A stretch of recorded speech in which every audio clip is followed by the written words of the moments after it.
வாய்ப்பு இப்போ இருக்கு. ஒரு வில்லேஜ்ல பாத்தீங்கன்னு வச்சுக்கோங்களேன், புதுசா ரோடு கேட்டு விண்ணப்பம் குடுத்துருக்காங்க. ஸோ அந்த விண்ணப்பம் பாத்தீங்கன்னா, எந்தவித ஆக்ஷன் எடுக்கல. ஸோ இதுவும் வந்து ரைட் டூ இன்ஃபர்மேஷன் ஆக்ட் கீழ நம்ம கேட்டு தெரிஞ்சுக்கலாமா? ஆமா. இப்ப சில ஊர்கள்ல வந்து ப்ராப்பரா சாலை வசதிகளே இருக்காது. ஆனா அது ரொம்ப ரேர் வில்லேஜஸா தான் இருக்கும். அவங்களுக்கு அரசு நிலம் இருக்கு. அதுல ரோடு போடலாம். ஆனா அரசு போடாம இருக்கு. இவங்க பலமுறை கோரிக்கைகள் குடுக்குறாங்க அப்டின்னாலும், அதுக்கும் நடவடிக்கை எடுக்கல அப்டின்ற பட்சத்துல நம்ம ஆர்டிஐல கேட்டுக்கலாம். பொதுவா இவங்க என்ன பண்ணுவாங்கன்னா, அந்த மாரி கோரிக்கைகள் வந்து பார்த்தீங்கன்னா, ஏதாவது அரசியல்வாதிகள் அந்த ஊருக்கு வரும்போது, எலக்ஷன் டைமா இருக்கலாம். இல்லன்னா அந்த மாரி ஏதாவது ஒரு சூழ்நிலையில அவங்க வந்து புகார் குடுப்பாங்க. எங்களுக்கு இந்த மாரி வேணும் அப்டின்ற மாரி கோரிக்கை வைப்பாங்க. சோ அதன் அடிப்படையில நீங்க கேட்கலாம். நீங்க ஏதாவது ஒரு மினிஸ்டர் கிட்டயோ, ஒரு எம்.எல்.ஏ கிட்டயோ நீங்க வந்து கோரிக்கை குடுத்திருக்கீங்க. எங்களுக்கு இந்த இடத்துல வந்து ரோடு வேணும் அப்படின்னு குடுத்திருக்கீங்க. ஆனா அது வந்து செயல்படுத்தல, அதற்கான பதிலும் தெரியல அப்படின்னா, நீங்க வந்து ரிக்வெஸ்ட் குடுக்கலாம். என்ன அப்படின்னா, இத வந்து நீங்க வந்து டைரக்ட்டா எம்.எல்.ஏ அவங்களுக்கோ, இல்ல எம்.பிக்கோ போட முடியாது.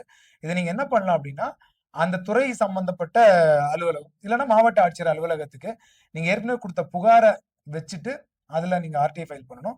பண்ணும்போது தகவல் அறியும் உரிமை சட்டம் 2005 பிரிவு 6(1) கீழ அப்படின்றத பொருள் நீங்க மென்ஷன் பண்ணிக்கலாம். அதுல வந்து நாங்க இந்த மாரி ரோடு கேட்டு புதுசா ரோடு கேட்டு விண்ணப்பிச்சிரோம். கோரிக்கை ரிக்வெஸ்ட் பண்ணியிருந்தோம். இதுவரைக்கும் எங்களுக்கு அதுக்கு பத்தி சரியான தகவல் இல்ல. அத வந்து எங்களுக்கு பெற்று தாருங்கள் அப்படின்றத கேட்டுக்கலாம். பொருள்ல வந்து நாங்க எந்த தேதியில அந்த மினிஸ்டரோ யாரோ வந்திருப்பாங்க இல்லையா? ஃபார் எக்ஸாம்பிள் வந்து ஒரு 1/1/2025 மாண்புமிகு மத்திய அமைச்சர் இல்லன்னா மாநில அமைச்சர் வந்து எங்களுடைய கிராமத்துக்கு ப விசிட் பண்ணியிருந்தாங்க. அந்த டைம்ல அவங்கள்ட்ட அந்த கோரிக்கை மனுவ குடுத்திருந்தோம். அதன் மீது என்னென்ன நடவடிக்கை எடுக்கப்பட்டது அப்படின்றத நீங்க கேட்டு ஆர்டிஐ ஃபைல் பண்ணலாம். அப்படி பண்ணும்போது என்னன்னா, ஃபர்ஸ்ட் கொஸ்டின் என்னன்னா, இந்த சாலை இந்த கிராமத்திற்கு சாலை வசதி கேட்டு எத்தனை கோரிக்கை மனுக்கள் பெறப்பட்டது?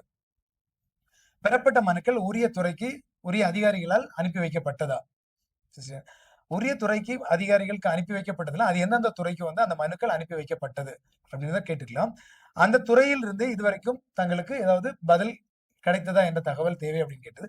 இதுவரைக்கும் இந்த கிராமத்திற்கு சாலை வசதி செய்ய நடவடிக்கை எடுக்கவில்லை என்றால், இன்னும் எத்தனை நாட்களுக்குள் நடவடிக்கை எடுத்து சாலை வசதி செய்து தரப்படும் அப்படின்றத கேட்டா முடிஞ்சு போச்சு. இதுல 2 விஷயம் வரும். ஒண்ணு பாசிட்டிவ் ரிப்ளை வரலாம். ஒண்ணு நெகட்டிவ் ரிப்ளை வரலாம். சரியா? பாசிட்டிவ் ரிப்ளைனா அவங்ககிட்ட ஃபண்ட் இருக்கு. இந்த இடம்லாம் ஓகே. பிரச்சனைக்குரிய இடம் இல்ல அப்டின்னா, நாங்க இந்த குறிப்பிட்ட தேதிக்குள்ள இல்ல குறிப்பிட்ட மாதத்துல வந்து சாலை வசதி செஞ்சு குடுத்துருவோம் அப்டின்னு வரலாம். இல்ல அப்டின்னா, இந்த மாரி சின்ன சின்ன பிரச்சனைகள் இருக்கு. இந்த மாரி ஃபண்ட் அலாட்மென்ட் ஆகல. அதனால இந்த கோரிக்கை நிராகரிக்கப்பட்டிருக்கு அப்டின்றத குடுக்கலாம். சோ இதுல என்ன அப்டின்னா, நிராகரிக்கப்பட்டிருக்கு அப்டின்னா, அந்த மக்கள் அடுத்த வாட்டி ஓட்டு போட மாட்டாங்க. இன்கேஸ் ரிஜெக்ட் ஆயிடுச்சுன்னா, அவங்களுக்கு அதோட நீடே போயிடுது இல்லையா? ஓட்டு போட மாட்டாங்க. அதனால மோஸ்ட்லி ரிஜெக்ட் ஆகுற வாய்ப்பு இருக்கு. அவங்க ஏதாவது நடவடிக்கை எடுத்து அந்த சாலைய சரி பண்றதுக்கான முயற்சிகள் கண்டிப்பா எடுப்பாங்க.